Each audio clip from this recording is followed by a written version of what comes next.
What's up guys, Darron Brown here, and in this video I'm going to discuss with you guys how I went from playing D1 ball to being a software engineer. So I actually have a few notes here just so I can stay on track, and if you see me looking down, hey, that is what it is. So anyways, let's get into it. So let me just give you guys some background. I'm from the San Francisco Bay Area, and my predominantly sports were football and basketball growing up. I ended up playing D1 ball at the University of Utah, D1 football, and for the first, I want to say about 20 years of my life, football was my main focus. So my goal was just like every other college athlete to make it to the professionals, make a little cash and go from there. So when I did finish playing college ball, the only option that I had was I was on the Buffalo Bills drafting list, and then I didn't get a call on draft day. So I continued to keep training, and then I was, Utah Blaze.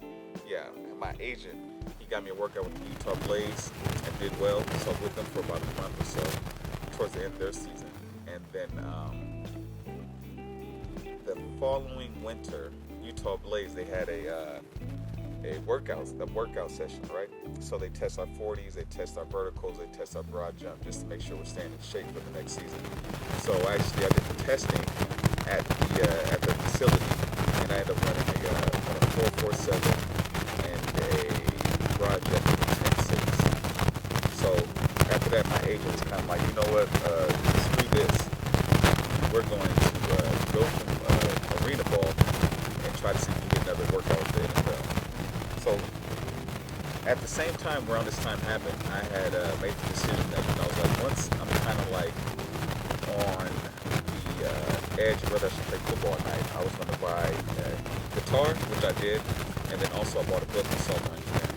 So when I first got into college, there wasn't any kind of smartphones. Smartphones didn't exist at that time. So for me, when smartphones did come out and then I saw the apps, I just got interested in mobile development. So right when that came out, I went ahead and I bought a book.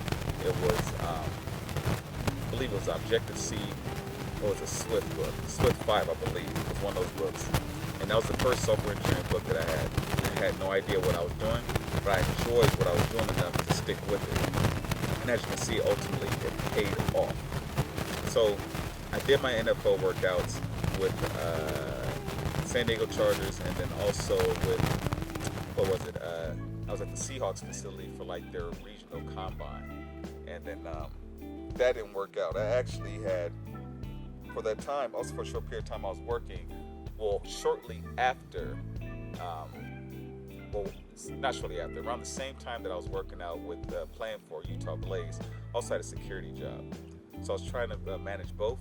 So working my security job, I actually fell down the stairs. There's in Utah, they have black ice. So I just slipped down the stairs, dislocated my shoulder, and then I had my workouts with these teams. Now my goal always was just to get on practice squad to get a few, a couple of dollars, but that didn't work out.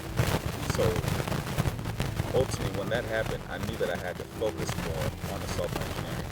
So I still did my workouts, but I stayed up to date with all the best coding practices. I continued to build applications, even though for the most part, I really didn't know what I was doing.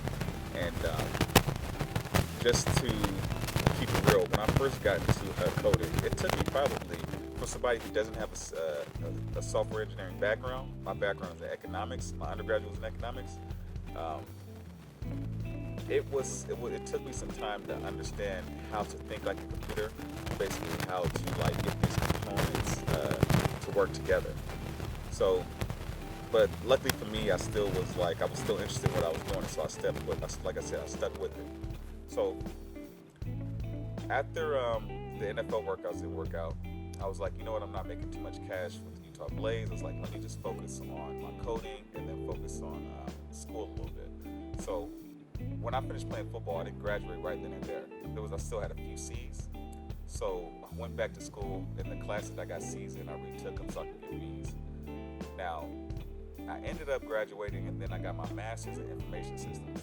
So for those of you who don't know, information systems is a degree basically focused on, I want to say, database analytics, database architecture, database security, and the small portion of it focuses on software development. And the only reason it focuses on software development is because it wants you to understand how to get data from a database to display on a web application or a mobile application. So that was like one class doing that, and also was a class of Java. So that was the most coding experience I got in my program. But like I said, as a hobby, I was doing coding on the side and building applications. So after I graduated with my master's in information systems, I tried to get work in my field of study. In my mind, software engineering was just a hobby for me. So I never thought that I could actually get hired doing it. So all the jobs that I applied for, all those jobs were around database, analytics, or some kind of analyst position. And I want to say I started that process in January. I was graduating in May. And then I was applying for positions in, I want to say IT for about 6 months. And I had zero interviews for IT during that whole time. 0 interviews. So I was like, you know what, man? I was just like, let me see if I can get a job with like some of these applications that I had built. Because, just to rewind, to graduate from the University of Utah's information system program, they used to have it set up that you can actually build an application, or you can get some kind of like certificate. So for me, I was going to build a social media application. So that's what I initially started doing for my master's program. But then my last year, they actually changed it up to some kind of capstone project around just analyzing data, some kind of data. So that's what I did. It was actually easier, but hey, building that social media application paid off. So, like I said, fast forward back. I applied to a few jobs as a software engineer, gave them all my applications, everything, put out all my applications, everything. And then after that, I got an interview within a week from Google. So I was pretty excited about the Google interview, but I was way unprepared. Like I said, I don't have a background in computer science, so I had no idea about the algorithms that you should know and on all the different sorting methods and whatnot. So Google actually, when they interview you, they give you like a document that tells you everything that they're going to test you on, or they may test you on, and things that you should know. So in my mind, I studied everything on there, and I didn't understand that those algorithms were just concepts. I didn't actually have to go into the interview and code out those algorithms and then code out the actual, like, I thought I had to code out the sorting algorithm and then also answer their question. But basically, they just want you to have a clear understanding of how that sorting algorithm works, and then use whatever language you're comfortable with and use their internal functions to help you solve the ultimate problem that they give you.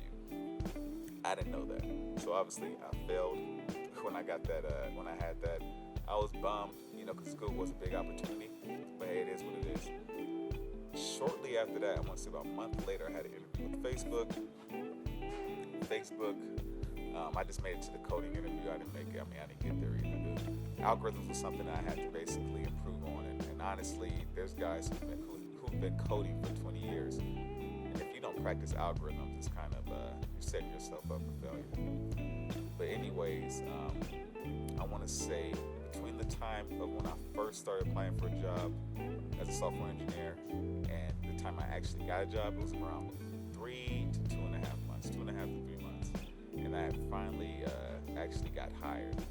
And I want to say the minimum base at the time for a fresh out of school software engineer, I want to say it was about 50, at least in Utah, it's like 50 something.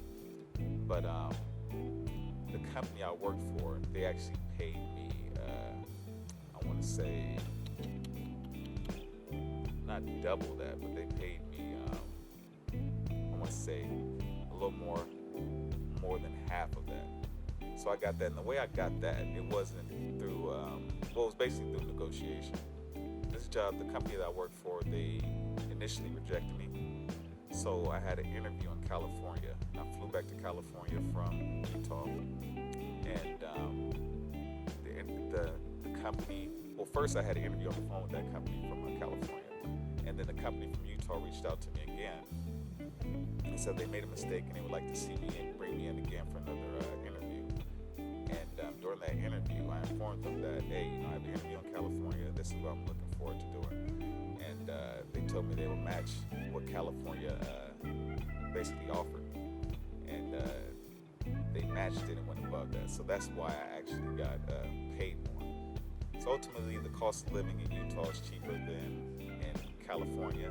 So I chose to stay in Utah.